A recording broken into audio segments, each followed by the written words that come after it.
guys, time for another edition of Jesse's Jabs. We've got 4 weeks in the books now. It's the league's starting to take shape a little bit, and I'm having a lot of fun. I hope you're having a lot of fun. I did not have fun with the Steelers game being canceled last week, and now if this week gets canceled, apparently the Bills might get a forfeited win, but we had to just move our bye and now play 13 games in a row.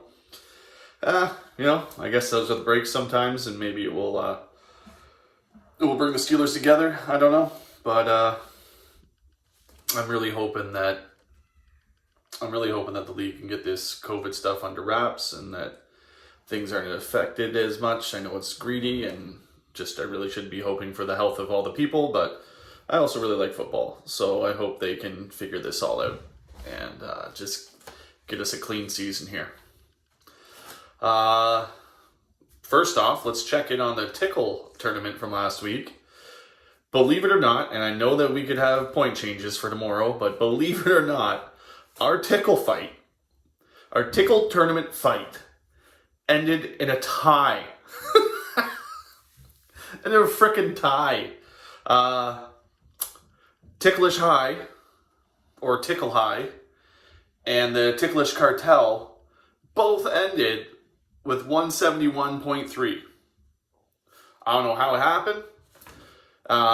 Both of them had amazing point totals from one individual player as well.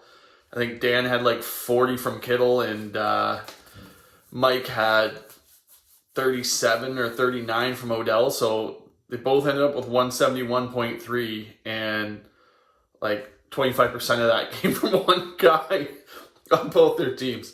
Anyways, great Tickle tournament. The best news about it all is we get a conclusion to this in week 13.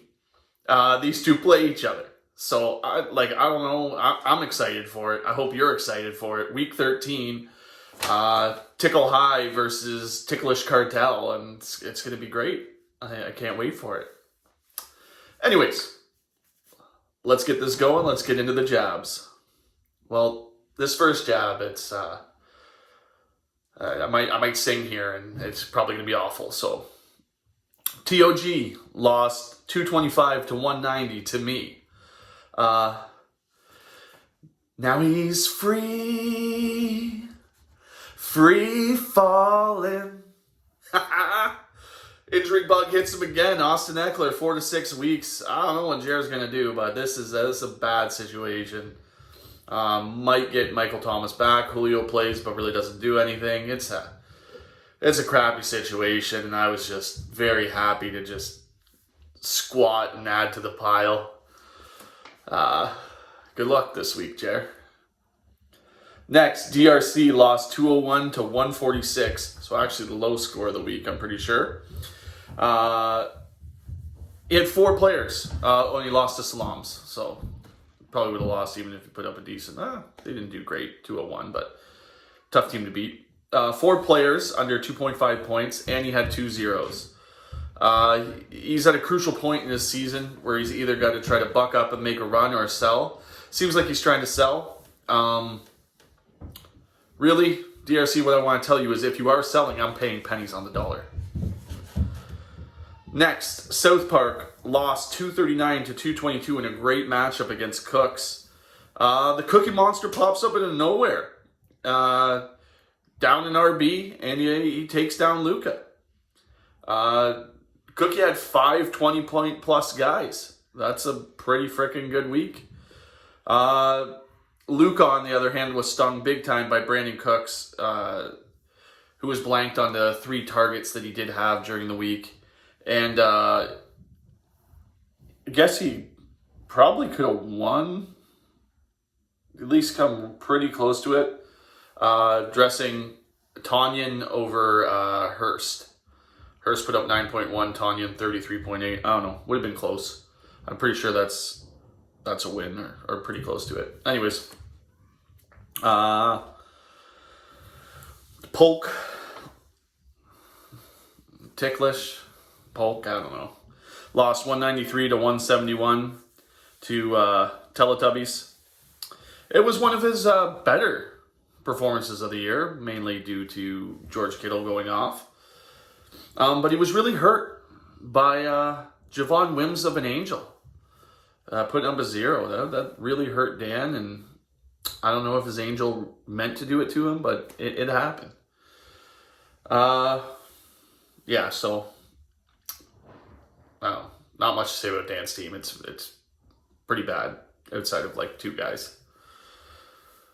Koopa lost 200 to 171. I guess in the grand scheme of things, with the 200 points, Carl wins the tickle tournament.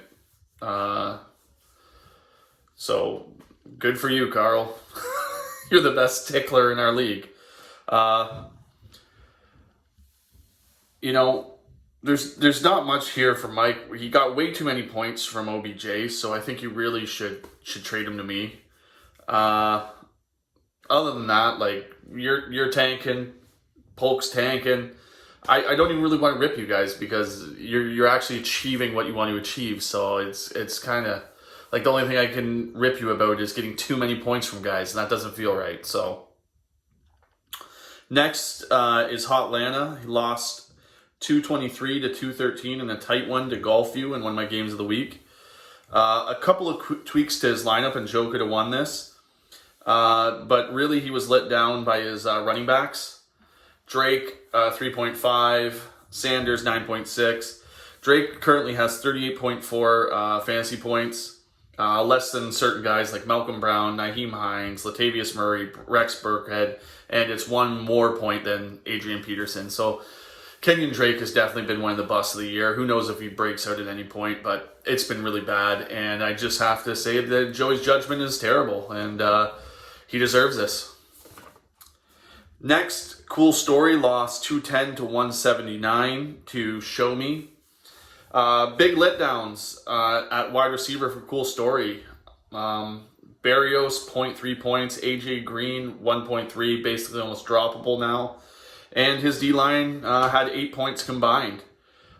Really, when it's all said and done, what we really have to blame this on is Fantasy Pros start-sit tool didn't bail Sean out. So, shame on you, Fantasy Pros.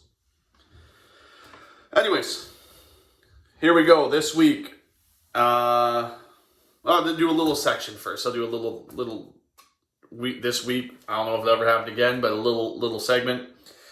Big move of the week, bad move of the week. Big move of the week. Luka grabs Robert Tonyan off of free agency or blind bid for $600K, but then he doesn't start him. So it was a really big move to actually acquire him, and then a really bad move to not start him. But that is classified as the big move of the week. The bad move of the week was me signing Julian Love for $400K. But my big move was I didn't play him. So he's going to be picked up, and he was dropped today. So at least I had that going for me. On to our main events, co-main event of the week. Co-main Salams versus the 4-0 Salams versus 2-2 Hotlanta. I really want to see this matchup. Joey really wants a W, and Salams are rolling, so let's see. In my main event of this week is 2-2 Cool Story Bro versus Golfview at 3-1. Really cool matchup. Tom's rolling. Sean needs the dub. So that's going to be a really fun one to watch. And actually, I'm actually going to be keeping my eye on one other game, but it's not in these main events. It's like a really good undercard fight. It's TOG versus Cooks, both at 1-3. Be a big time loss for either one of these teams, so I'm really excited to watch it. Anyways, guys, I hope you're keeping safe. I hope you're happy, healthy. Everyone in your family, everyone in your life is doing well. As always, it's a pleasure to do these. Rip me, get back at me, I don't care. Have a great week, guys.